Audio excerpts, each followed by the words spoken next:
For this tutorial, we'll cover how to use Youreka with Salesforce1 from start to finish.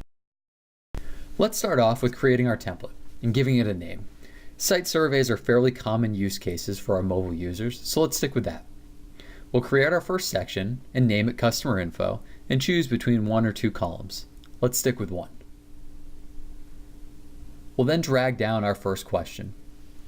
For this site survey, we're focused on doing a site survey for an account. So let's put in that account name and choose a field link.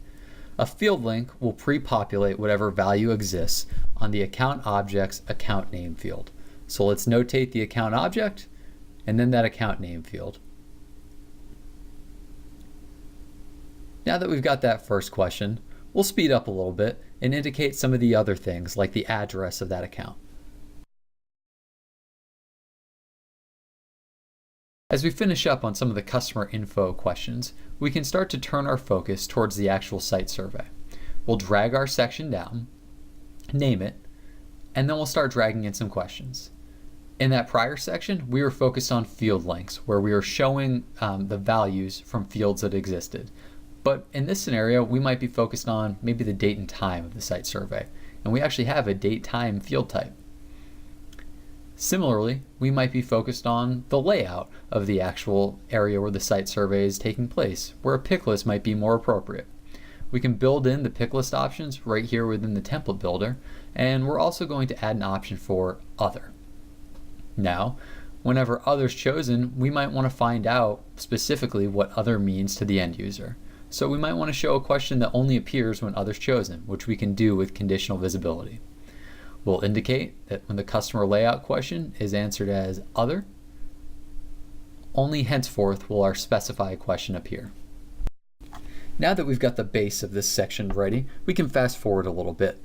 Well, you can see that we're utilizing all kinds of different field types that are available within the template builder. As we get to this final section, what's important for many mobile use cases is the ability to use an e-signature. So we're actually going to create a conditional e-signature that only appears once an end user says that the survey is completed. Now that we're done, we can go ahead and preview our template within the template builder to see how it looks real time. Once we're done, we can go ahead and publish the template. When we publish it, we'll have an option to make it mobile available, which we'll click on the checkbox. Once that template's mobile available, it'll be ready within Salesforce1. In front of us now is the browser version of the ABCDF record and Salesforce1. If we want to do a site survey for the record, we can go down to the Forms List app within Salesforce1. All of our forms that are assigned to us can be accessed through My Forms, but in this case, we'll just do a new site survey on the fly. We'll create the lookup to the form account and jump right into the form.